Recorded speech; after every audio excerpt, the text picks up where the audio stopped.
Hello everyone. Today we are going to solve some more advanced problems based on integers.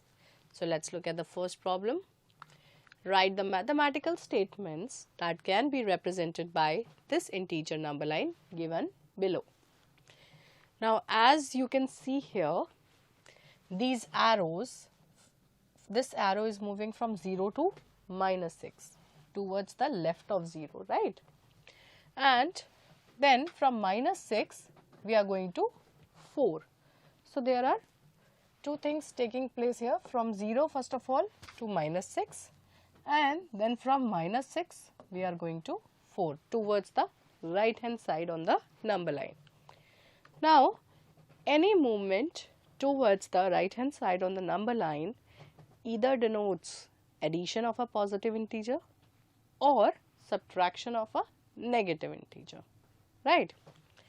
Now note the number of steps it is moving. Let us count how many units it is taking, how many units it is moving in order to move from -6 to 4. So from -6 to -4, 2 units, right? And from -4 to -2, 2 units, then from -2 to 0, 2 units, 0 to 2, 2 units, and 2 to 4, 2 units. It means 2 plus 2 plus 2 plus 2 plus 2. That is a total of 10 units, right? So from -6, in order to reach at 4, we need to move 10 units towards the right hand side on the number line. So the best statement which describes this condition is either -6 plus 10, I am adding a positive integer, right, or -6 minus -10, I am subtracting a negative integer. That is also possible, right? So these two mathematical statements can describe the problem given on the number line. I hope this is clear to you. Let's look at the next problem. Find the value of x. -19 times 348 is equal to -19 times 4 plus -19 times x. By looking at the question, which property of integers can you relate here? What do you think? Which property should we use in order to solve this question? It appears that distributive property is being used here. If you can see, 348 minus 19 is same, and 348 is being distributed as 4 and x. As per the distributive property, what it says? A times b plus c is equal to a times b plus a times c, right? Now what is my a? If I compare this distributive property with the given equation we have, what do I get? Let's see. We have a as -19. You can see here, this is a, this is a, right? Then what is b? Here b is 4. Here I have b plus c as 348, right? And c is x. So we get these values. Now b plus c is known to me. I have the value of b. Can I know the value of c, that is x? Can I find it out? Yes, we can use linear equations, or you can simply use hit and trial method also. So we have 4 plus c is equal to 348, as the value of b is 4, right? So moving 4 to the right hand side of the equation, c is equal to 348 minus 4. So c is equal to 344, and therefore we can say x is equal to 344. You can simply mentally also solve this, but make sure you should know that 348 can be written as a sum of two numbers. So you just need to figure out the other number here. I hope this is clear to you. Let's look at the next problem. Write a pair of integers whose product is -12 and 7 integers lie between them. Now you have to write a pair of integers whose product is minus 12, but the condition is that 7 integers should lie between them. Now in order to have product as minus 12, what are the possible integers we have?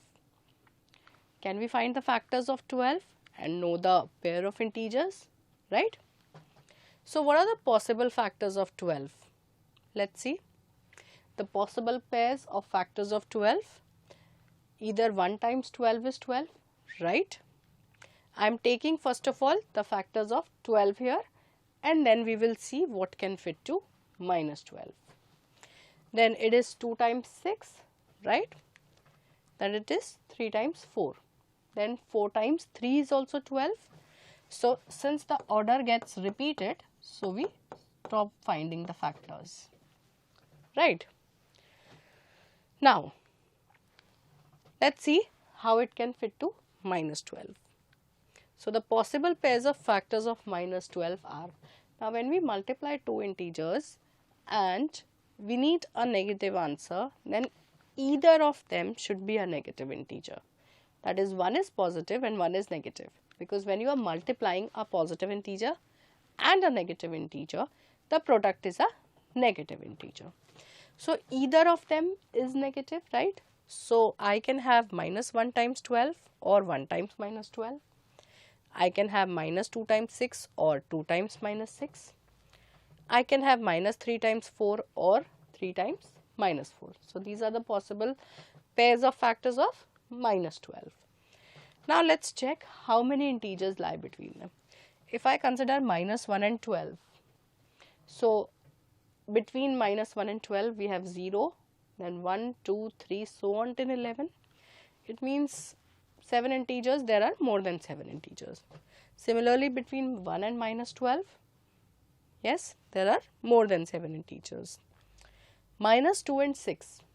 So between minus 2 and 6, I have minus 1, 0, 1, 2, 3, 4 and 5.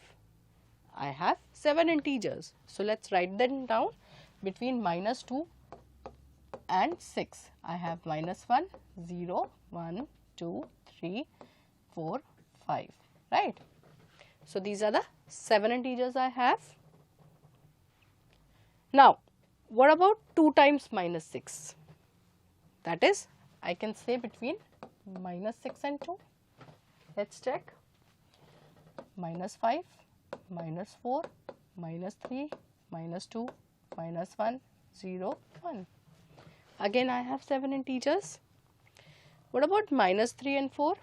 I have minus 2, minus 1, 0, 1, 2, 3. I have 6 integers. And what about 3 and minus 4? Minus 3, minus 2, minus 1, 0, 1, 2. Again I have 6 integers between them.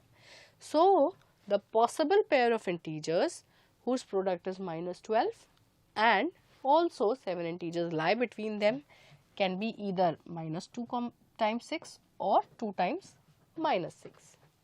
So we have the answer as minus 2 comma 6 or 2 comma minus 6. I hope this is clear to you. Let's look at the next problem.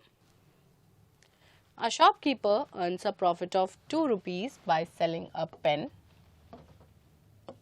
and a loss of 50 paise per pencil and a loss of 15 paise per eraser while selling pens and erasers of old stock.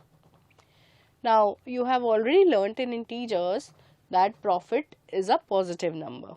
And what about loss? Is it positive or negative? It's a negative number, right?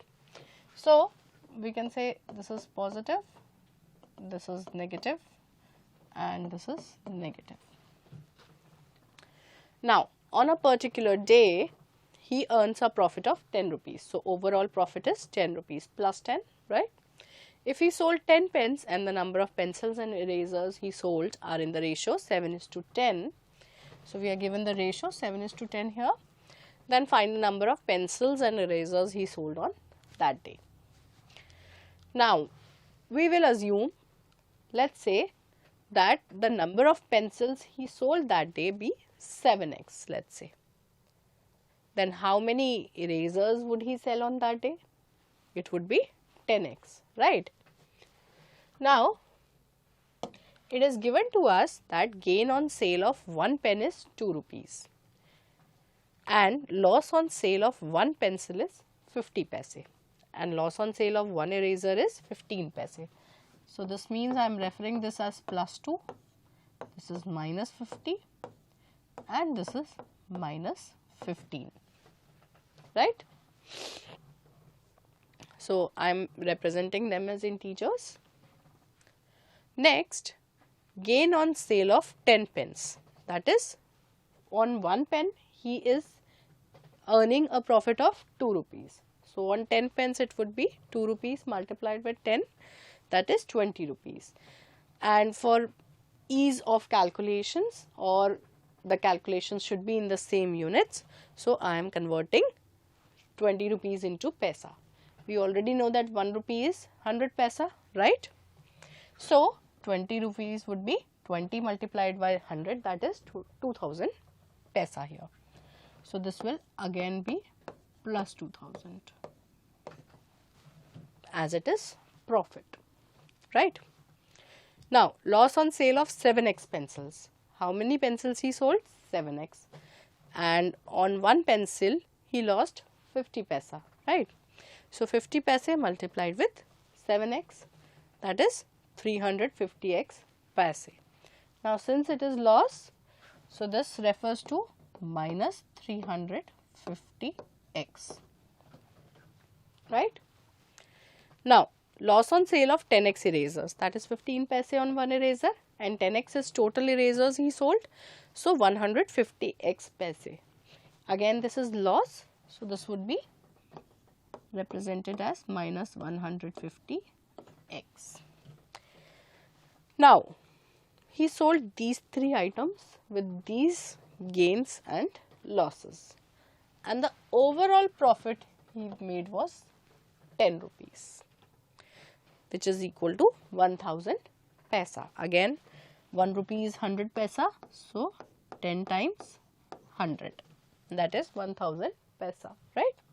So, 1000 paise can be represented as an integer as plus 1000 as it is profit, right? So, if I add these 3 values, would I get this value? Because that is the overall profit he made that day, right? So, according to the question, what should I have? 2000 plus minus 350x plus minus 150x should be equal to 1000, right? That is what the equation should say, correct? Now, we will solve this equation in order to find the value of x. So, I will transpose 2000 to the right hand side and simplify minus 350x and minus 150x. So, what is minus 350x and minus 150x? You already know how to add like terms in algebra, right? So, x stays as it is and minus 350 and minus 150 is minus 500. So, this is minus 500x is equal to 1000 minus 2000. Since 2000 gets transposed to the right hand side, it changes its sign. Now, what is 1000 minus 2000? That is minus 1000, right? Now, what should I do? What should be my next step? I need the value of x. So, I will divide by minus 500 both sides, right? So, dividing by minus 500 both sides, what do I get? Minus 1000 upon minus 500. Since when I divide by minus 500 both sides, this gets cancelled and I am left with this, right? So, what is minus 1000 divided by minus 500? That is 2. So, x is equal to 2.